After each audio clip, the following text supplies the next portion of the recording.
Hey everybody, this is Jay from CaribbeanPools.us in Fort Lauderdale. What we're doing today is we are retrofitting this 1970 swimming pool.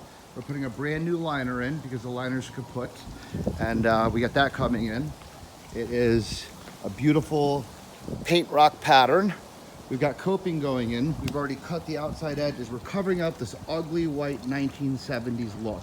This is all they had back in the day, and like burnt orange kitchens, this was in the style. So however, we are now bringing it back into the modern age. We've installed a 115,000 BTU heater here, okay?